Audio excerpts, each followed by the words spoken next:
the meeting of the Parks and Conservation Land Board. First is roll call. It appears that Rachel Hendrickson, Yes.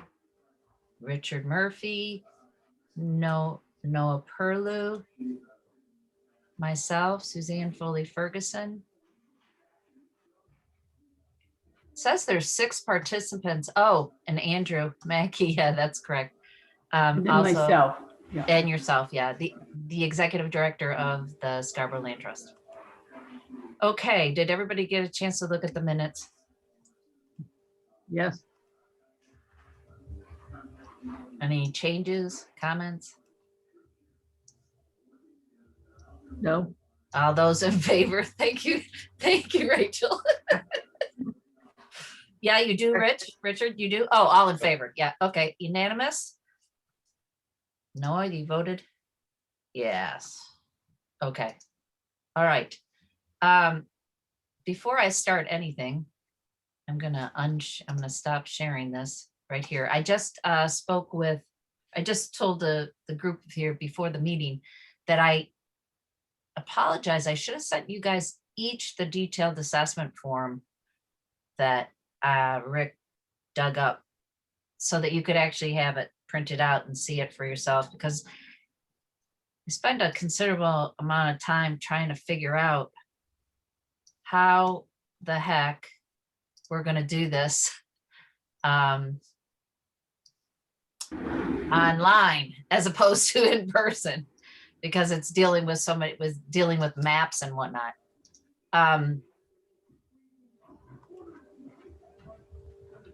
So the first thing I think I'm gonna like to do is I just want to point out a couple of things. I'm going to share a couple of documents, and then we'll go right into the detailed assessment form. But the reason I'm going to share these is because as you'll see, I'm going to try to actually use real online maps, see if it works. But let's see. So this is the property that we're evaluating, the Libby property. You guys can all see it, right? Just take a note of, okay, Jane just arrived. Thank you, Jane. Hi, Jane. Good morning.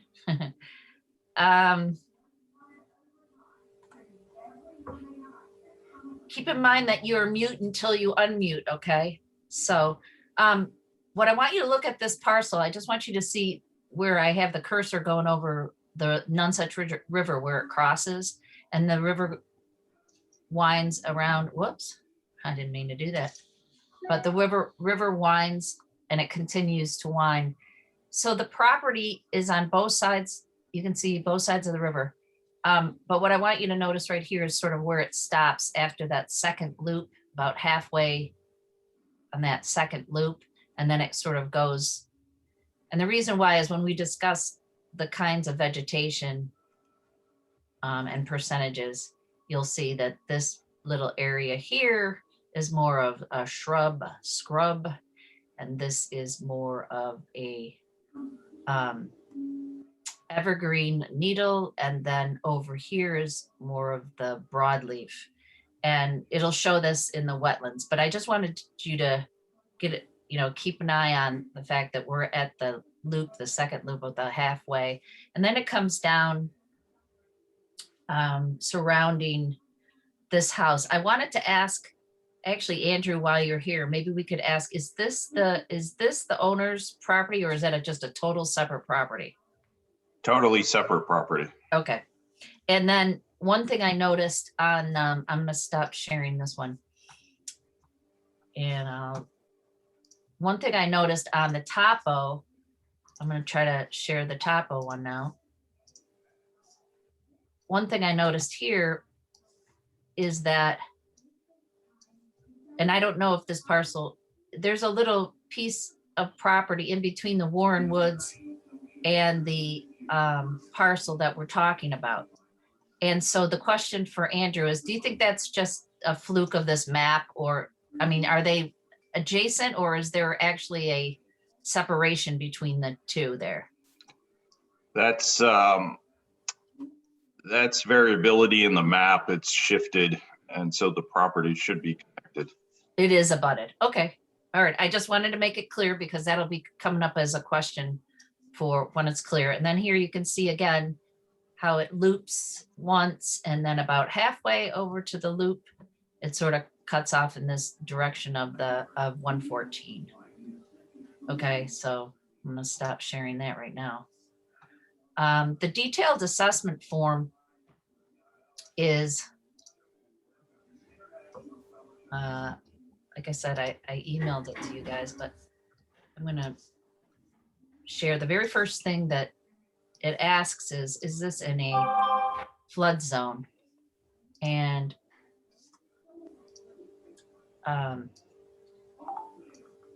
is part of all of the property in the 100-year floodplain. And then it goes on to ask about significant or endangered species and high value plant and animals.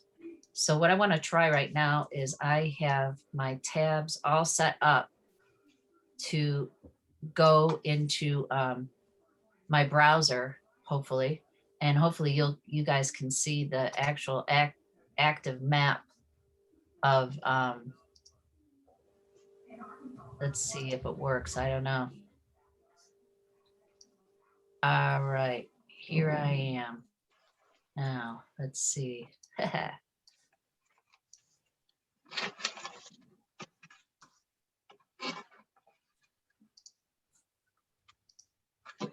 Okay. Can you guys see this map? Yes, you can. Okay. So we're live. This is from the main floodplain management program. And I can actually move it around because it's live. Like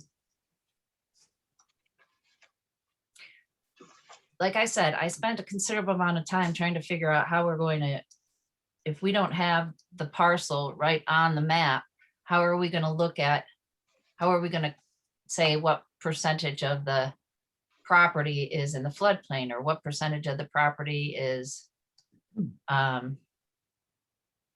valuable habitat and that sort of thing. So I called I haven't been able to connect with the GIS person, but I think the GIS person might be able to connect some of these maps and actually pull the data off.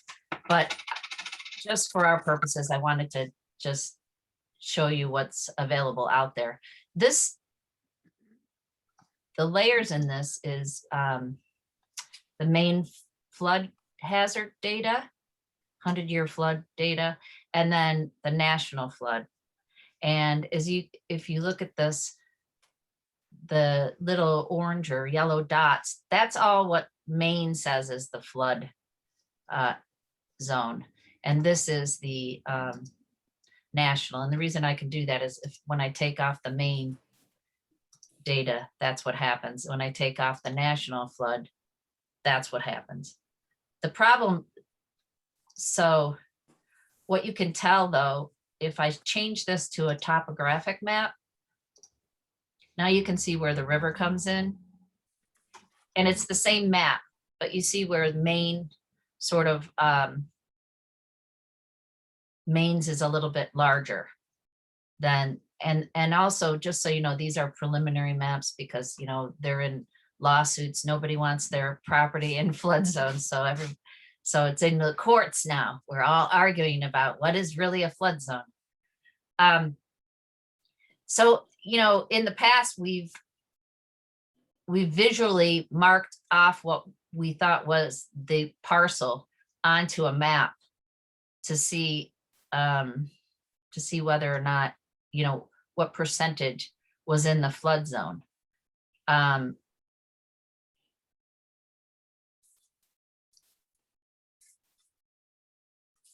Andrew, can you help us can you look at this map and sort of tell us where the property starts? Here's where the river crosses. So this is where the river crosses. And this is where this is the point I was telling you to keep in mind right about here. It cuts off, the property cuts off and heads towards the Route 114. does the property start? Well, actually, I have a copy of the property I could bring up too, but does the property start? Does it look like it's 100% in the floodplain? I guess is a question. The entire property, I would say no, because this, I keep moving my cursor, and of course you can't see that. The top of the property, I would say most of the top of the property is in the floodplain, but the southern part of the property is not. Okay, It looks So- like, it looks like about 30%. If those black squares down below are the house that we thought, that you asked about, whether it was part of the property. this here, Yeah, I mean, if that's what it is. Yeah, that's I what- remember what it looks like, then I would say maybe 30% of the property is floodplain. okay, so That's just eyeballing, but let's go I'm back. looking at the map that they gave us, and it looks like 50%. If you look at that map, because the river is of the actually main, the borders of the property. So the entire upper half of the piece of property is in the floodplain. The entire upper half. Well, I mean, you know, I'm just eyeballing it too. So, you know, I think it's a little bit more than 30%, but I'm just eyeballing it. So, you know, I could be wrong. Maybe it's 35%, maybe it's 40%. I mean, you know, but there's, Yeah, if you try to overlay it with the map you just had up though, for I believe it was the Scarborough recognition of the floodplain, is that what the green was? actually, this one here is the national. Let's see what it is. National Flood Hazard Layers. That's what this one is, the green one. And then the larger one is Maine's. yeah, if we add in Maine, that it is over 50%, that would get it, you know, again, by eyeball. So then there's the photo again, or there's the map of, and I can, we can stop this share and share the map again of the property if you want.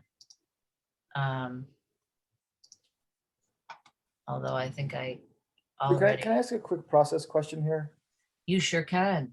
I appreciate what's going on right now and see the value of it, but I mean, shouldn't this be sort of incumbent on the applicant to have a GIS layer already resolved with this answer, these type of answers?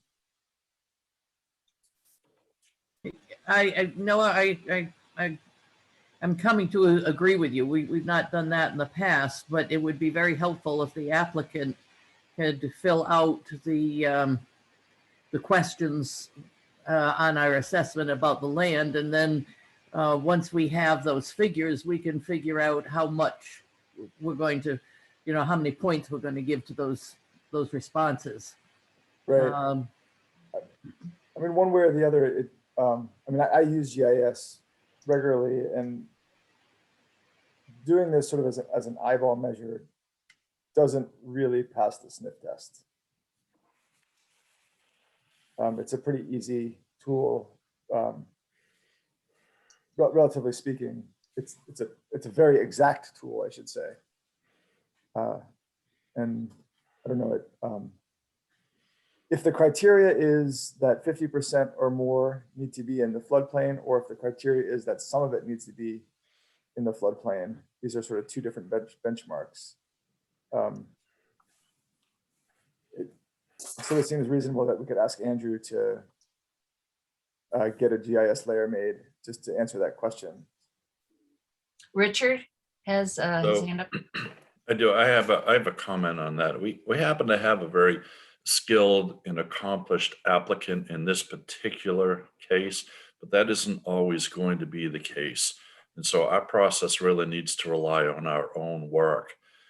the floodplain issue is not, will result in an input into, along with many other criteria, but it's not going to be determinative in our decision as to whether we recommend the funding of it or not. It's one element.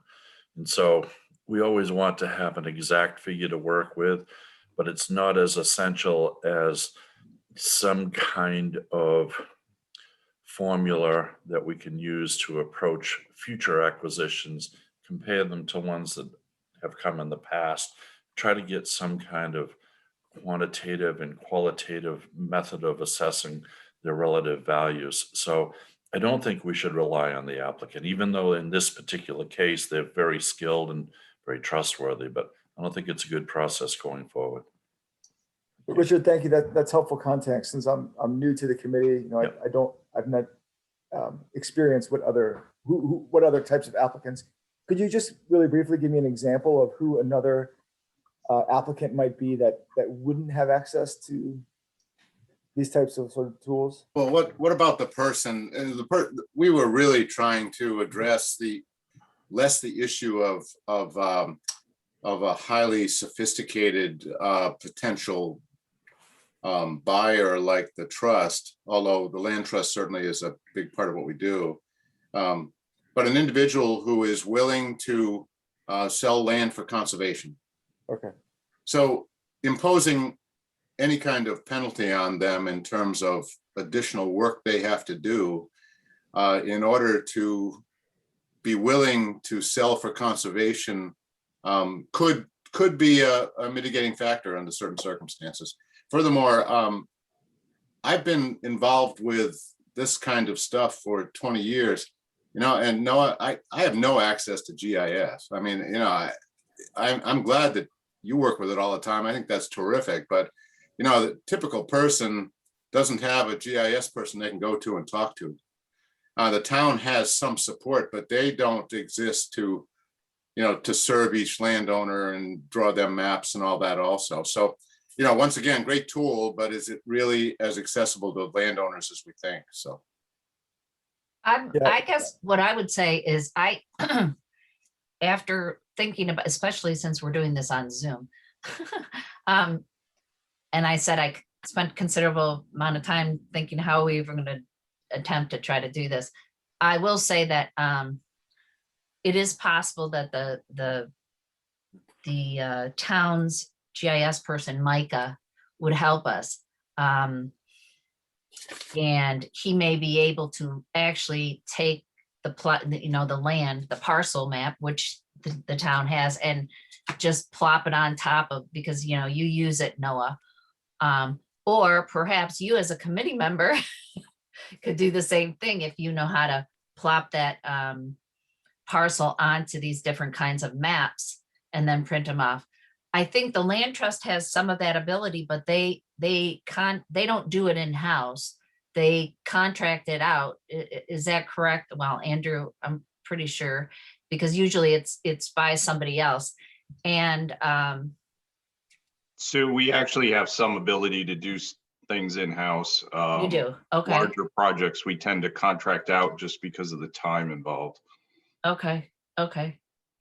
So it is a possibility. We just haven't had the conversation. And yeah. What if we don't lose track of what our assessment really is? It's a relative valuation tool.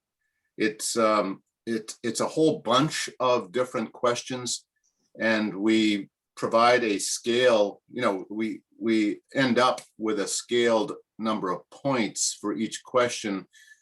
We knew when we built this that we couldn't be precise with all of these things down to the square foot or whatever. But we wanted to be reasonable about it. When Noah mentions the sniff test for us is, does the overall range of questions in the assessment, and does our ability to estimate some number of points on those bias us against properties for some reason, bias us for properties? If we have enough breadth in this and are putting it together to the best of our ability, we end up with a good comparative analysis tool comparing this property to other properties that have been deemed valuable. That's the purpose. Okay. So, All right, so I put- So Yes, go wanted ahead, to Noah. just, no, it's Rick. Oh, to Rick, get- sorry. To get back on our specific task here, I wondered if you could go back to that floodplain map and zoom out just a little bit, because I'm actually Okay. holding a print of the parcel plot outline. Okay. You give Can me a you- little more Okay, so perspective. I just want to look what you can see on the screen right now. Notice where the houses are, just, And the road off to the and then bottom this right. road, yes, this, Yeah. this big road here, and then where the, okay, bring this up again.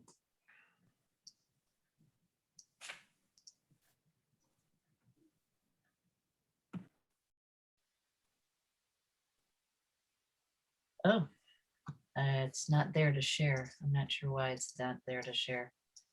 Oh, because I'm not clicked on it. Here we go. Okay.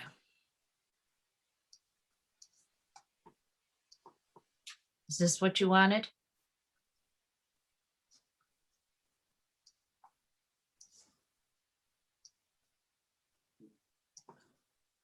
So this is a kind of a live map, and that's I can zoom out of it somehow here. Why is it not? See, this is hard because of it's not allowing me. I'm trying to figure out how, I'm sorry, I'm trying to figure out how to zoom is over to the left here and I can't see it. Oh, maybe if no, I guess I'm just gonna have to pull it. I'm just gonna have to pull it up, Rick. There you go. So there's that road that comes in.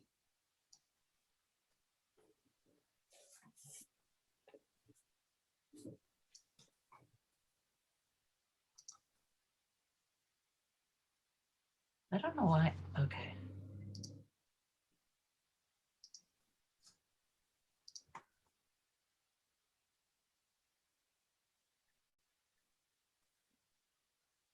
Does this help at all? No. Rick? Well, I can't actually place that road to the bottom right. I'm not sure what the name of that road is. There it is, right? I think that's it. So I think someone's trying to speak, but it's not coming through. I can't seem to get. I should be able to go in and out here, but I'm not, my screen's not big enough to.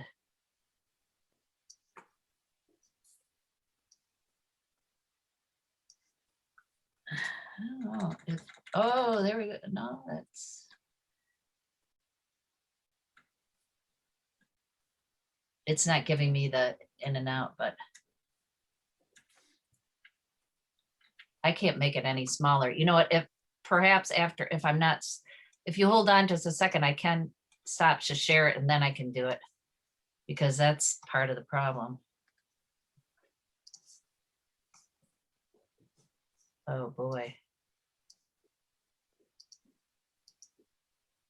No.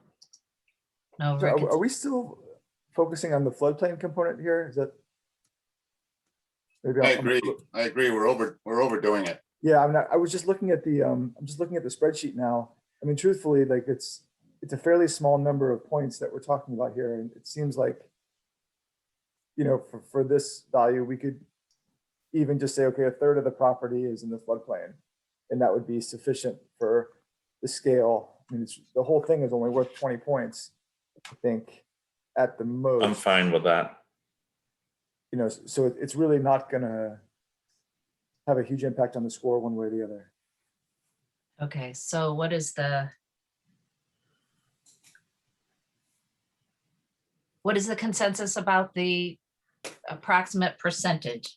And if we can get any better detail before we go for a site walk, I'll try to do that.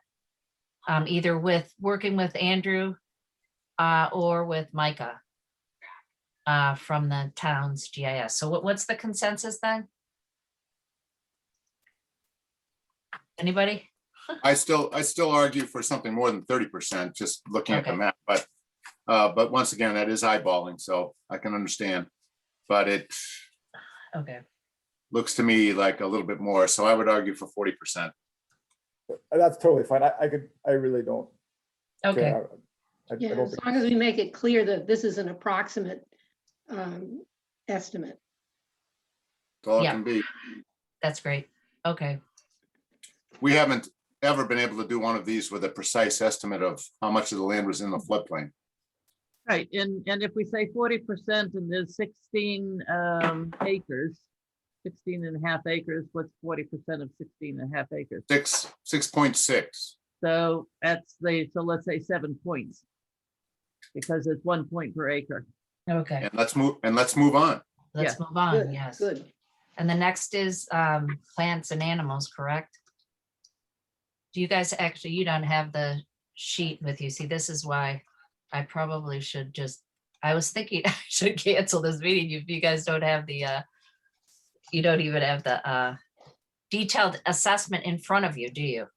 No, but But let even me, if let me ask, we, you've got, you said there was an area of scrub. Is that eastern cottontail habitat? No, it's not. But there is, New England cottontail.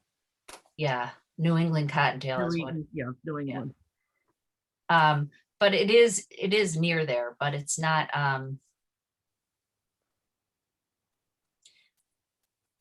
Okay, and what we usually find from developers around there is it's a particular bat habitat in that whole area, but I can't remember the name of the bat. But there is a habitat area in the downs and probably into Warren Woods. So I think we can assume that bats don't necessarily follow, care about property lines, so that they would go over. okay.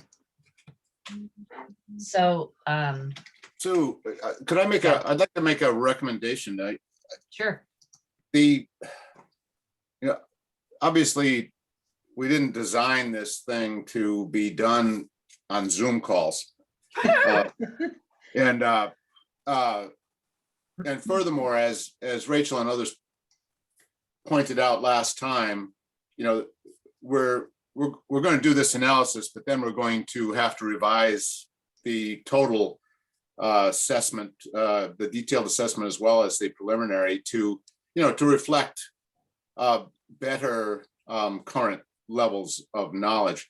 But given what we have to work with, you have a whole series of maps there. All of these things that reference those maps, it's going to take about a year for you to slowly put those up and have us try to look at it. And I'm actually pretty impressed with what you've done so far, getting that stuff up, because I don't know how to do it. But could we think about going through the assessment and answering the questions that don't require us to have a map we don't have access to?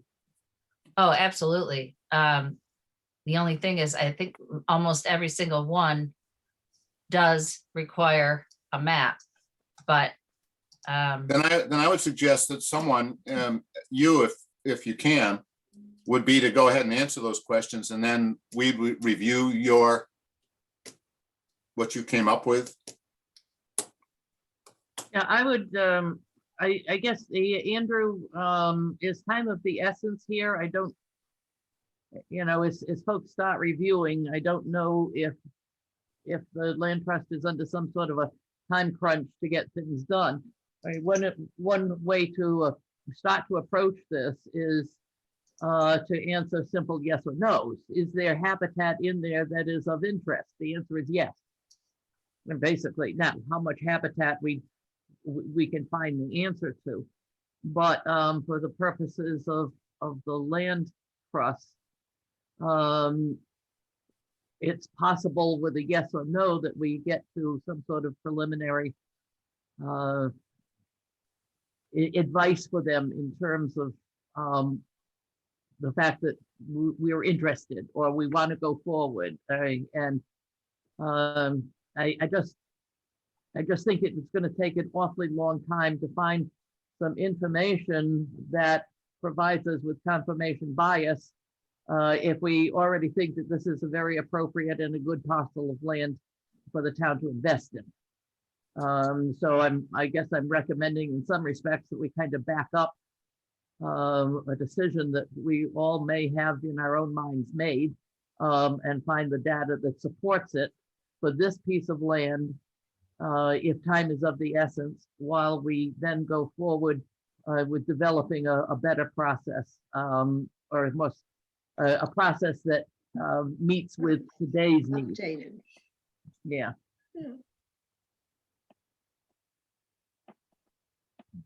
So I guess the first question is for Andrew. What's the time frame? We are working to close by the end of the year. Okay, so we have a little bit of time. Yes, Yes. Yep. In other words, it's not next week. Okay. Good. that's correct. I would say that we do have sufficient time. And the only counter I would say to that is that knowing that this is going forward obviously would help us determine what other fundraising we need to do.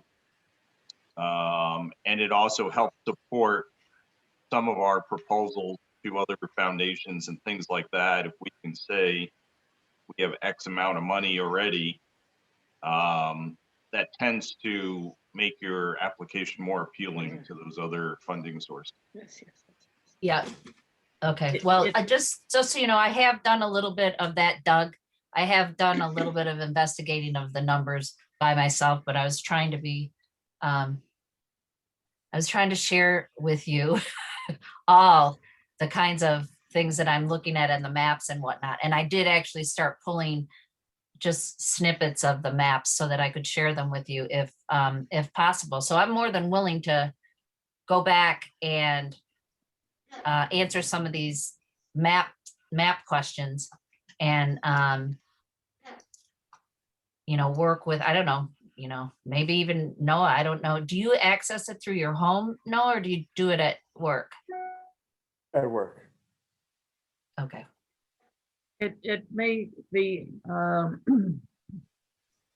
what might be helpful to Andrew is a statement from the Parks and Conservation Land Board that we haven't we're pursuing this if we have an interest in it. Now that's not a commitment to do anything, but a positive statement of interest may be helpful. I don't know, Andrew, if that would or not, but I suspect that the group is interested, and we want to make sure that the I's are dotted and the T's are crossed, and we might not have a sense of the amount that we're interested, but that from all of the conversation we've had thus far, this is the sort of land that we look for in terms of the connection with other property, in terms of the ability to preserve and move perhaps towards a blue trail.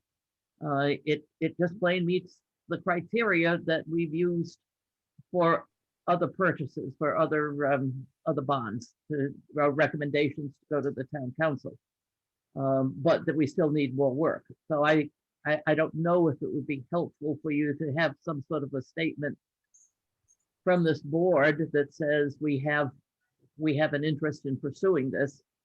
We can't promise anything, but we could, you know, make some nice noises, I guess. I mean, I think the board needs to take whatever time they feel is pertinent to, you know, review applications, and whatever process you need is, of course, what we will adhere to, and any information that you ask for us, we will try to get. In terms of, our fundraising and future applications with other places, I think we would list the town land bond money as in process. Obviously, we can't make a commitment either, but at least, another funder knows that we have been working with the town on that, and that's a possibility. So. Okay. Yeah, I think we could definitely pull something together.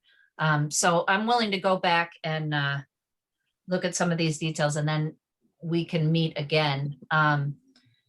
Do you want to, Doug had asked to go through to see if we could answer anything. And I think we possibly could. How do you guys want to handle that?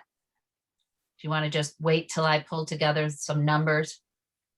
Well, can I ask you, if you go back up to that habitat one up there, looking at this form for number 4, I mean, that number 4, the total of that is going to be 16 whatever acres it is, because essentially A, B, C, D lists all of the possible habitat types, right? That it's a non-developed parcel, so there's no hardscape in there that you're purchasing. So that the total of those sums, without knowing exactly what bins they go into, the total of those sums is going to be the total of size of the parcel. Right? Right. Well, right. It's 1 point per percentage of the total acreage. So in other words, there's definitely forested wetland, and there's also grass and shrubs. There's no marine estuary. Right, but so my point is, so each one of these will give a point per percent. So I would go in and get the percentage of the total acreage, and then we would give them points. I get that. And but it's the distribution, the is high one thing. value. What's that? But this doesn't, when you look across those 4 bins here, it doesn't weight one of those more than another. And so for the sake of this process right now, in terms of like that particular bin, the answer to that bin is 16, whatever size the parcel it is. Right? It doesn't No, really matter. not necessarily, because it has to be in the top 25%. There's actually a map that was actually, it's the one I have behind me. Right there, actually. What does that mean, the top 25%? Yeah, it's in the top 25%. Hold on, so in other words, top 25%. The way it's Yeah, listed the top 25% of what, I guess? of importance to the state. How's it read? Valuable U.S. Fish and Wildlife Service. If you just hold on for a second, I can bring it up. But It was U.S. Fish and Wildlife Service in 2000, roughly 2001, published using GIS, because it was just coming into prominence, but it still wasn't readily available all over the place. Put together a rating system of habitat types across the United States, published an incredibly detailed series of maps that attempted to identify situations where there were freshwater, non-forested lakes, rivers were considered the most important versions of those things across the country. And the same with grass, shrubs, bare ground. It doesn't sound like much, but that was just what they chose to do it. And they said, okay, some of those habitats are more important than others. And they rated them on that basis. And when we put this together, we used their maps for the top 25% most valuable versions of these habitats. so I'm sharing right now the key to that map, and the key is that not all 16 acres are going to be in the top 25%. Some of the acreage is going to be in the top 25, some will be in the lower value. So there will be high value. I mean, just by gut, we all know that this property is good, but we were trying to be objective. And so only a percentage of it is in the most important, the top 25%. So that's what Okay, I got it. you see what I mean? I got it, yeah. And I actually, This oh, would I'm be, gonna this stop. would be really, when, when Noah has a chance to actually look at some of this stuff, he'll have more understanding of what, is what is being used, because this is hard for anybody coming in and not being able to, stand there at the table the way all of us did and look at these things all laid out. So this, I've just brought up, just to answer your question, Noah, to this. So you can see where, this is where the river cross, this is what I pulled. Remember I said I started pulling the data or trying to pull the data or whatever from it. And this is just, it's, again, it's all estimates, but it shows the deeper the color, the more value. So it does have a lot of deep blue and deep green. So my gut is, but anyway, it won't necessarily be, if you got really detailed into it, it wouldn't necessarily be the whole 16 acres. So, Okay, yeah. I got it. Yeah. That makes sense. When you look at that map, though, it's really too bad that we can't, be standing at the table poring over it. But I think if you look at the dark blue and the dark green that Sue was pointing out, an awful lot of this property is considered high value habitat. And I think that's what you were saying, Noah, and it's very true. But we're assigning points based on what what estimated percentage falls into that top 25 category. So, and some of these maps are online, some of them are not, some of them are actually only, I mean, they might be, I'd have to talk to the state, but after they closed down the planning department at the state, lots of things sort of got, I don't know, moved around. So I don't know who to call anymore. So I've got a question for you. So yes.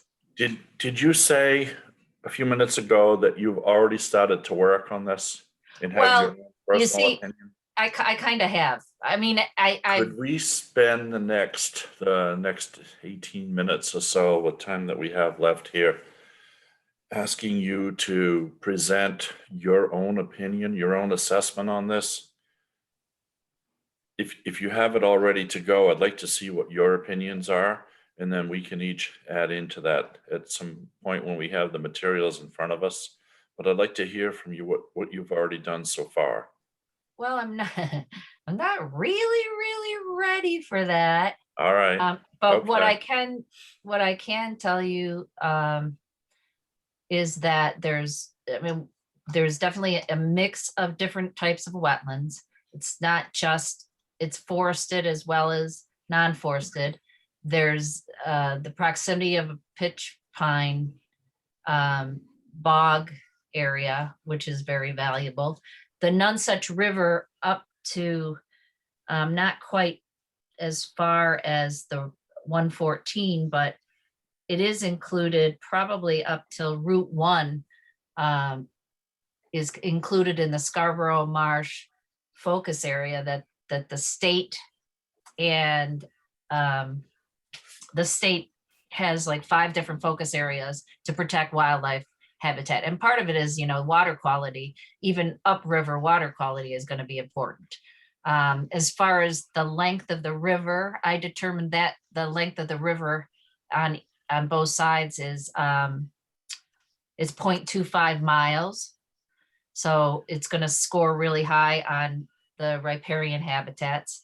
It's going to score really high on a lot of different things. I'm just looking through and see what else it does create a link, but it's, across a busy road, but I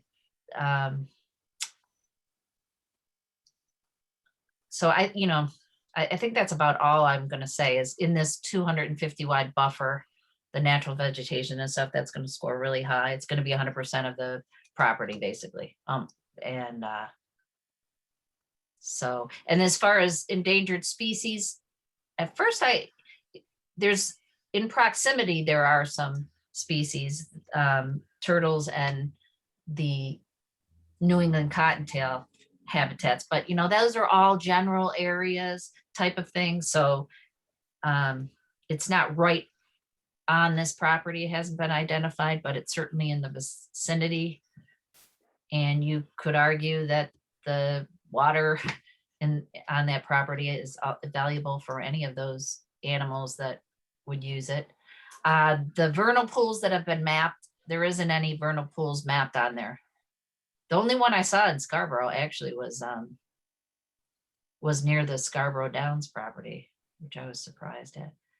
That's about all I will say. Percentage wise, I started to say the upper part of the property, if you're just looking at a map, is more of the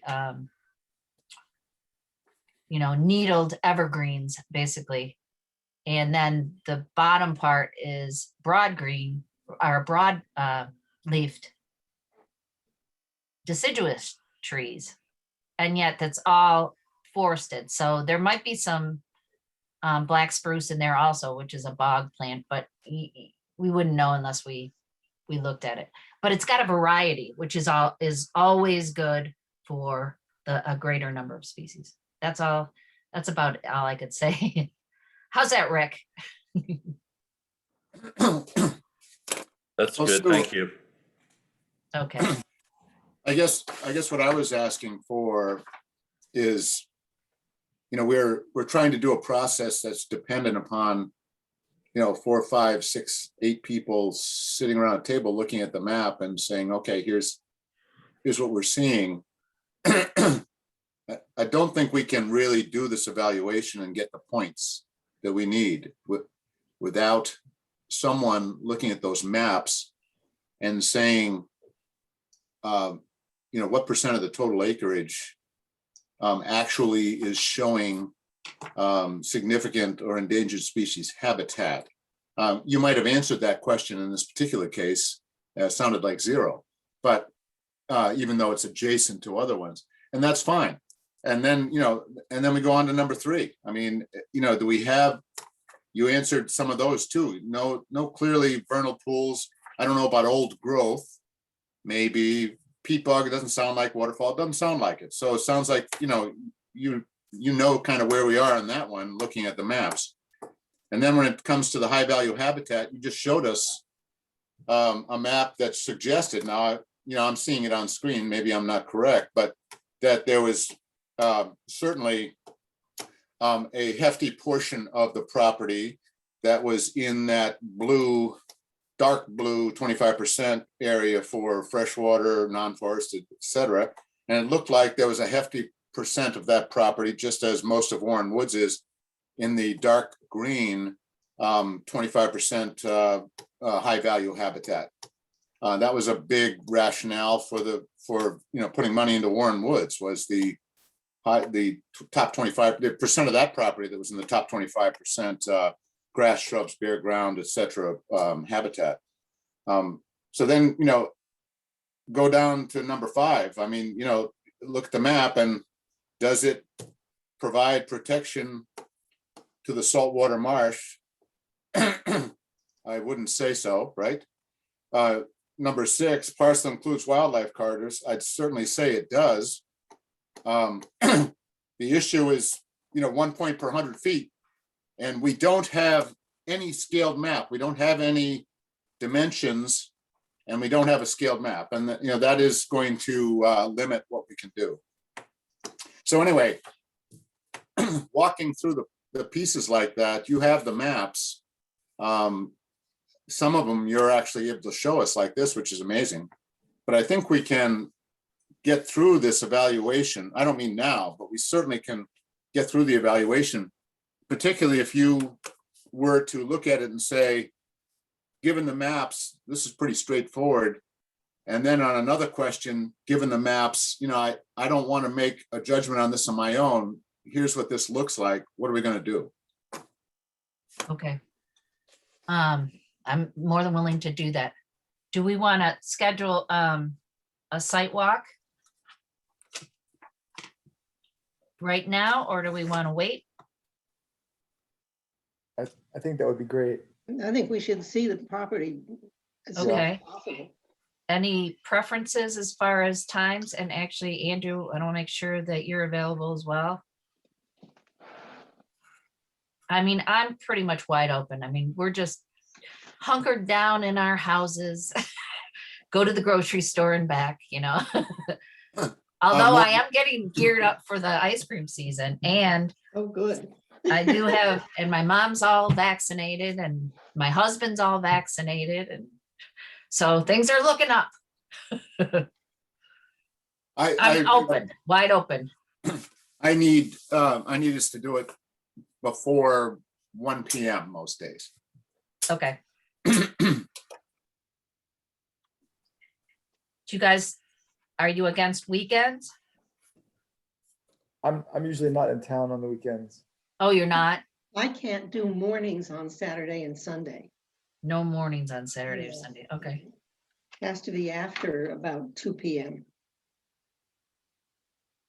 Now, Well, it doesn't so- sound like we're gonna do a weekend anyway, Oh, at that's- least through what, ski season, Noah? Is that what? Yeah. Yeah, okay. I was trying to take a guess. At least through ski season, we're not going to be doing that. Spring Season ski, is the end of- best. end of April. So if afternoons work best for the committee, I think that should be planned. And Okay. I'll figure out how to get out there with Andrew or somebody and and get a look at it at another time. But I'd obviously love to be with everybody if we can, so. Well, it only sounds, Jane was only commenting on weekends. No, I understand. I just didn't want to Yeah. impose Oh, I see. too much of a restriction. Tuesday mornings are not so good, but I could do it if there's no other time. And Rick and Rachel, what are you guys thinking? I'm thinking that I'm retired, and if I've got, I have things variously scheduled, but nothing is any specific routine unless it's in the evening. I'm also thinking I have my knees aren't going to take a lot of the walking, so happy to go walk along the street, look at some part of the area, but I'm not somebody who's going to be able to tromp through the whole wood. So just schedule it when you need it. and I'll- Okay, how about next Friday at 10 o'clock? That would be, oh wait, Friday's not good. You leave, don't you, Noah? How about next Thursday at 10 o'clock, which is the 25th? 25th? I have to be at hospice by 11. I have a 11 to 2. Okay, Wednesday, the Oh. 24th. Sounds Wednesday good to me. morning is anytime before noon is fine by me. That's Wednesday okay. morning, 10 o'clock, Okay, Wednesday, the 24th. going once, Fine with me. going twice. Scored, yay. Okay, Wednesday, 10 a.m. next Wednesday. I will try to pull together information for you guys. And then we'll have a final a meeting, and then we can finish off. We'll have already seen the property. So that'll even be better, right? Yeah, make sure that we get information on where to park and how we're going to access it. And it may be that because this is an official site walk, we also have to notify the public in case anybody wants to come along. I I'll know put for something out I on the know for calendar. Planning board, there are very specific requirements on site walks. Okay. I can put a notice on the calendar and post something in my window at town hall, so there'll be notification. Okay.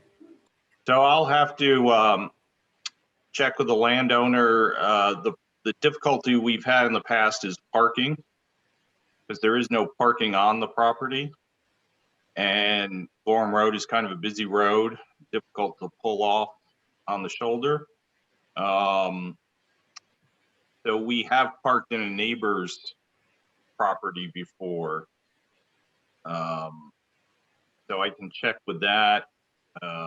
Does anybody have like a van? Anybody have a van? Because we could all meet at the town hall and then hop in a van. No? Be better. I have a minivan that seats 7. Ooh, Well, that sounds good. would you volunteer? Yeah, of course. Oh, well, that helps, right? Then we only have one car, right? Well, and everyone would have to feel comfortable being in one vehicle. Oh, right, that's Yep. it's the COVID, that's right. I've had both of my shots. So have I. That's right, I forgot about the, ugh. Okay, we can figure this out after. We Yeah. still have time, but. So you guys, uh, I just wanted to say, I mean, in the broader discussion about the value of this property, to me, looking at it, I think this is a slam dunk property, personally. It just provides so much connectivity to an already conserved parcel and across the road to another one. It's in a really high development focused area. It has headwaters to a stream that feeds the marsh, which is dealing with very intense development along the shores and runoff of the stream. To me, all of those characteristics, and frankly, honestly, $200,000 is nothing, relative to the land bank. I personally, I think it's a no. I want to go through the process. I'm not suggesting we skip any of the process, but just thinking from a 10,000-foot discussion, it seems to me exactly the kind of parcel that we want to encourage the land trust to be aggressively pursuing and quickly. I agree. Agree, Yep, yep. I agree. unanimous agreement on that. There you go, Andrew. Noah made the point that, that he understands we need to go through the process, and I'm glad, because while it clearly seems to be a slam dunk, and I think all of us know enough to know that, it's really important for us to be able to show that we have documented this in the standard way that this committee is required to do. I mean, it's just something we have to do if we are going to make a recommendation to the town hall. Yeah. And the, the taxpayers are entrusting the council, and the council is I entrusting I gotta us. go. Okay, bye, Noah. Thanks, we're almost done anyway. Thanks, Noah. So just I guess with the minutes, Doug and Jane came in, Richard came after we, Mhm. so, So noted. anything else? I had one There's no member- comment. Sure. I had a comment on the minutes. I apologize, I came in Okay. late. It was item 4B, updating the AEP. Yep.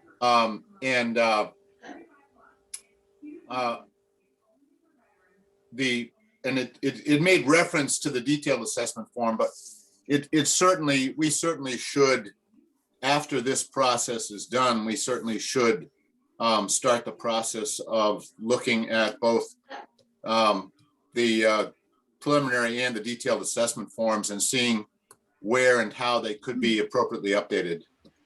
I'll make note of that, Doug. Thank you. Mhm. Okay.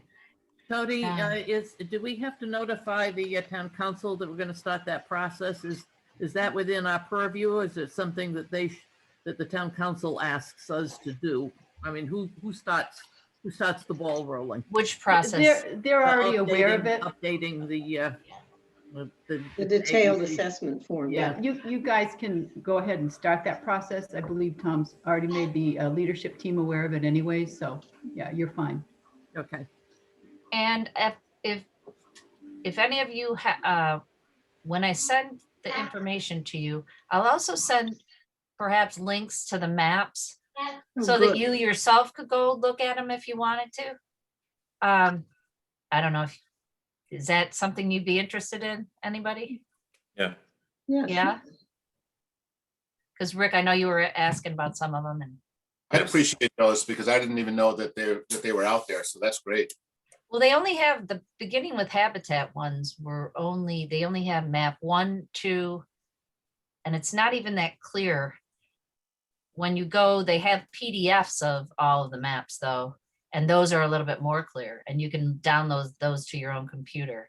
And they have maps 1 through 7. So, and I'll just kind of write up a little summary of it so you can, if you're interested. So, you know, in some of these maps, this is an off the wall question, so please, you know, just tell me if I'm totally off the wall. This is a fairly small piece of property, you know, in reference on some of these maps. Is it possible to take a photo and make it available? I mean, you know, literally take an iPhone photo and of the map of that piece of property on the map. We wouldn't have all of the information that we need in terms of you know, what is what, but we'd be able to see that section. And you could say, okay, the purple you're looking at is this, the green you're looking at is that, because you have the maps there. So you have you have the information, but we'd be able to see, we'd be able to actually have in front of us the property in that map.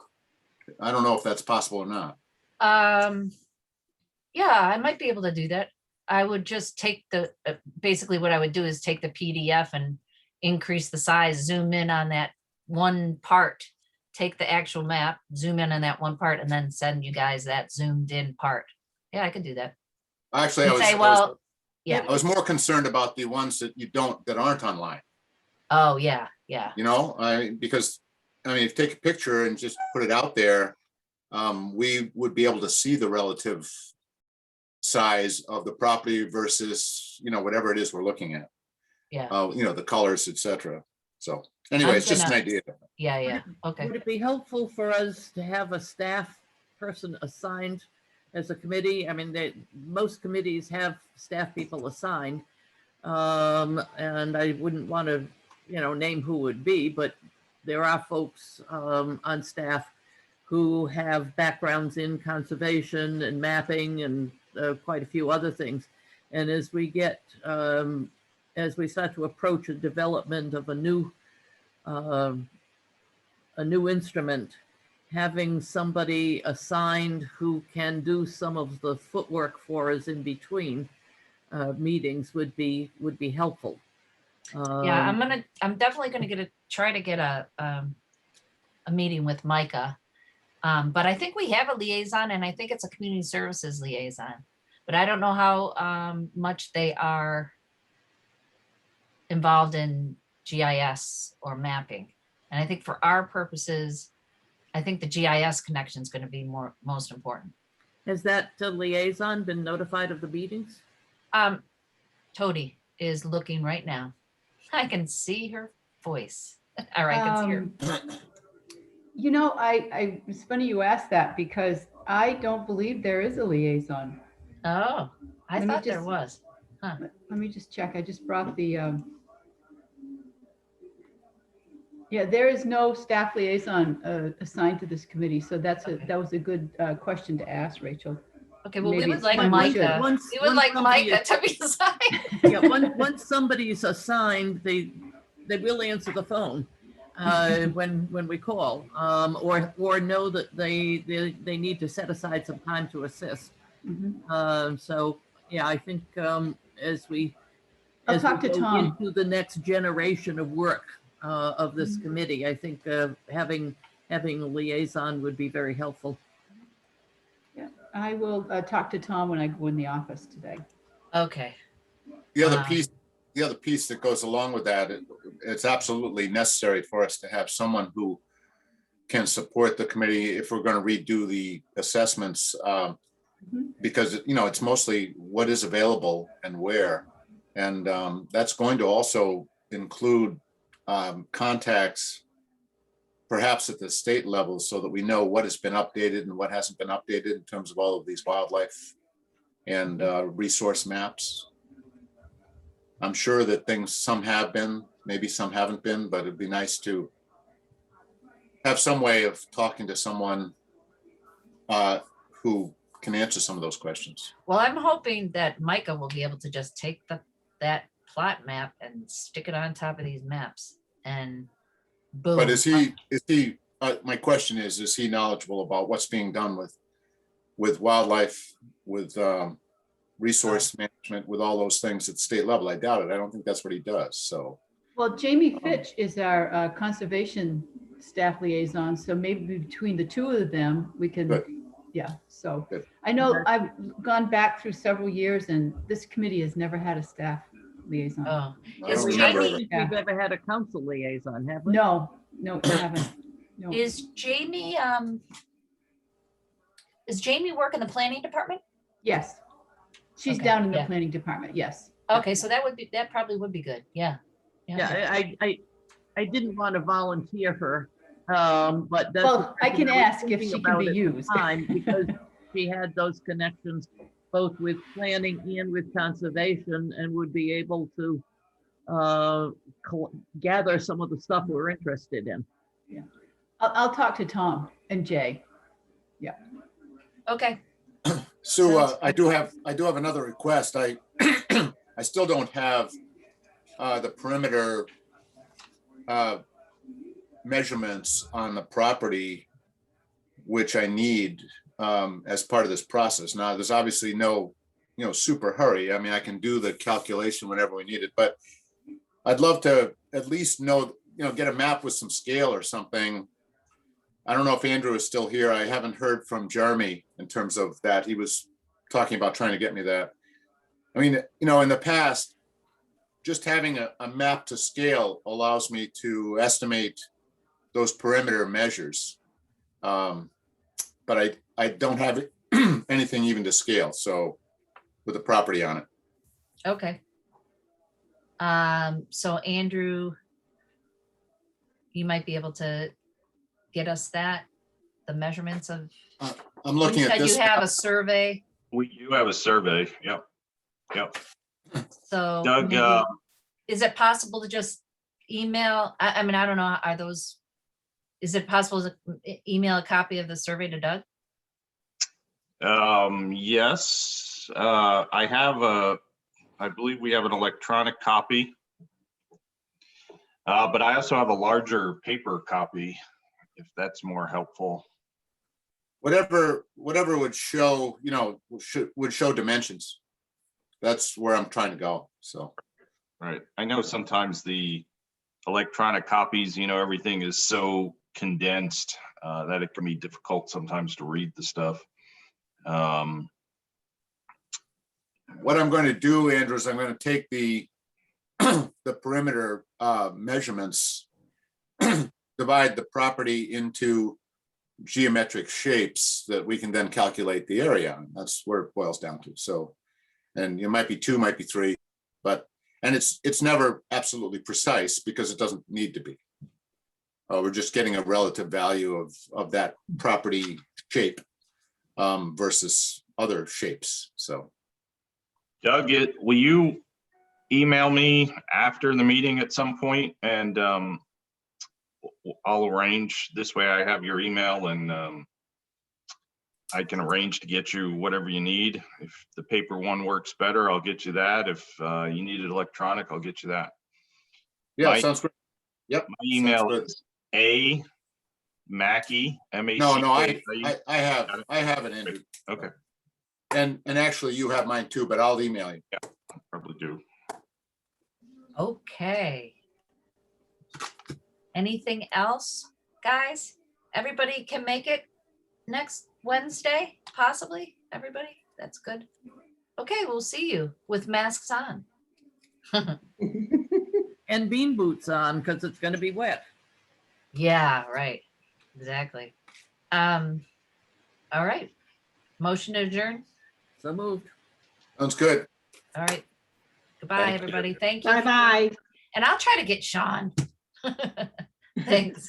Bye. Thank you, Bye-bye. Tony. Thank you for coming, Andrew. You're welcome.